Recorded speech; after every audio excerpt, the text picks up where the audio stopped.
Pokébola vai! É hora do duelo!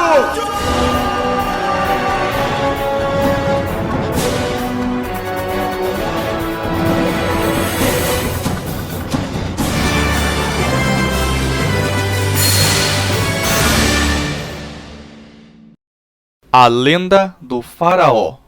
Capítulo 1. O Faraó. O novo faraó, que ascendeu ao trono após a morte de um governante justo, era um jovem ambicioso, mas consumido pelo desejo insaciável de poder. Seu nome era Akenra, e suas intenções eram claras. Ele acreditava que os deuses deviam se submeter à sua vontade, não importando os custos. Enquanto os antigos faraós buscavam harmonia e sabedoria, Akenra desejava utilizar o poder divino para impor sua autoridade e subjugar seu povo. Inicialmente, o povo egípcio viu seu novo governante como um jovem prodígio, cheio de promessas de prosperidade e glória. Mas, logo, as sombras começaram a tomar conta de seu reinado. Akenra usava o manto do poder com mão de ferro. Seus primeiros decretos foram cruelmente autoritários.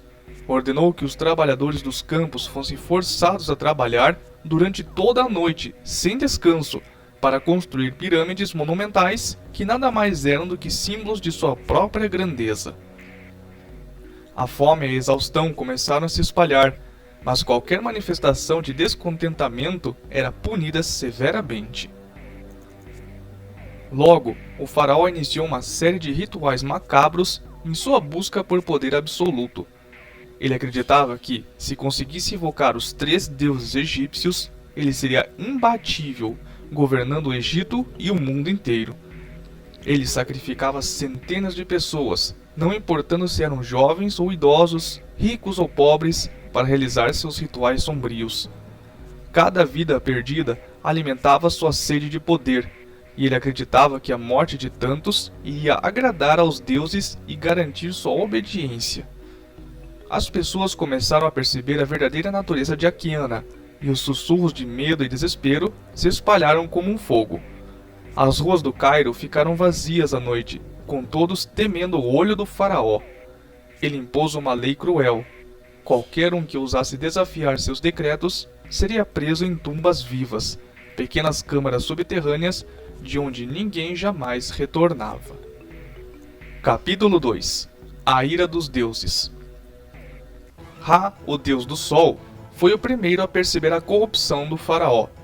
Sua visão iluminava o mundo, mas não podia ignorar a escuridão que crescia no coração de Akenra. Ele observou a dor do povo egípcio e sabia que, se nada fosse feito, a civilização cairia em ruínas.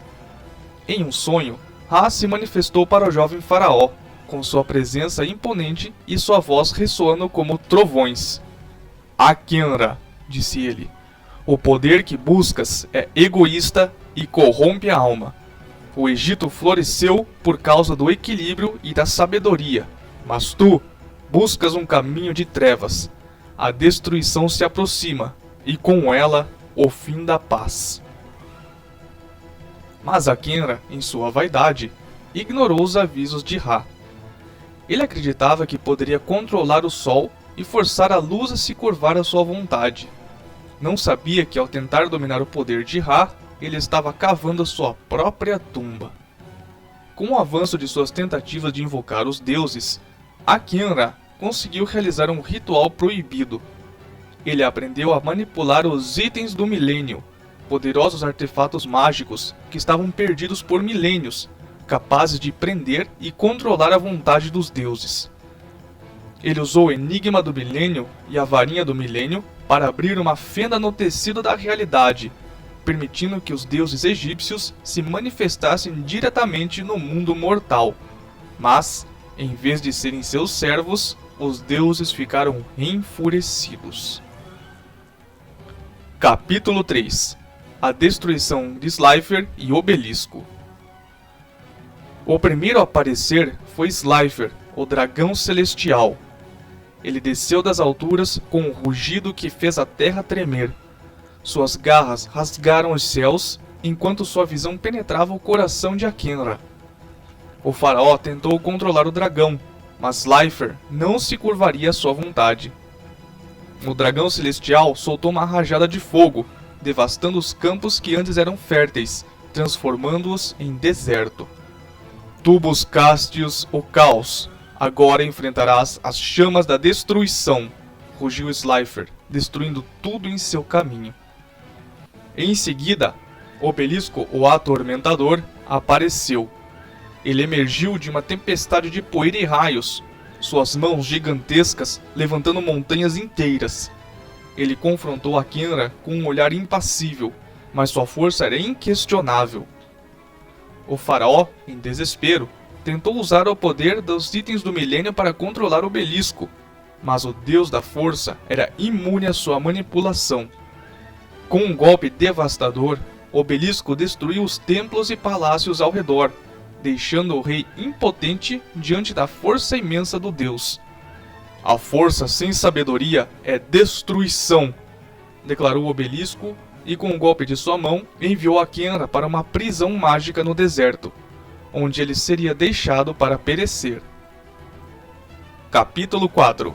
A última vingança de Ra. Mas Ra, o deus do sol, sabia que não bastava destruir o faraó. Ele percebeu que a verdadeira corrupção havia sido semeada no coração de Akenra, e o mal se espalharia enquanto o faraó vivesse. Ele desceu de sua esfera solar, mais brilhante do que nunca, com a intenção de dar fim ao reinado de terror. Ao se aproximar do templo onde Akenra estava aprisionado, Ra declarou: "Agora, tu conhecerás a verdadeira face da luz, uma luz que purifica e destrói a corrupção." Com um brilho ofuscante, Ra liberou sua chama sagrada, consumindo Akenra e todo o seu reino. Mas não de forma simples. O faraó foi purificado por uma eternidade de dor e arrependimento, sua alma condenada a vagar pelo deserto por toda a eternidade, sem descanso.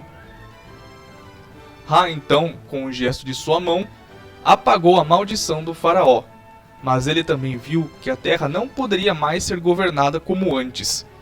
Ele e os outros deuses decidiram desaparecer do mundo mortal, retirando-se para o plano celestial, onde suas influências permaneceriam como uma memória distante. A história do faraó Akenra, agora uma lenda de advertência, ficou gravada nas pedras de cada templo, nas histórias contadas ao redor das fogueiras e nos corações dos que ainda lembravam a era da tirania. O Egito, após a queda do jovem rei, começou a se reconstruir, mais sábio e mais cauteloso, mas sempre com a lembrança de que até os maiores governantes podem ser consumidos por seus próprios desejos de poder.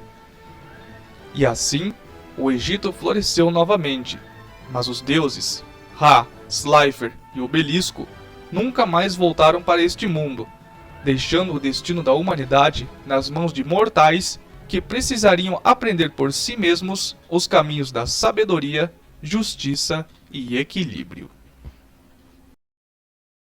Obrigado por assistir até o fim. Não deixe de curtir, comentar e compartilhar. Para mais vídeos de Pokémon e Yu-Gi-Oh!, inscreva-se no canal. Isso é tudo. Até mais. Tchau!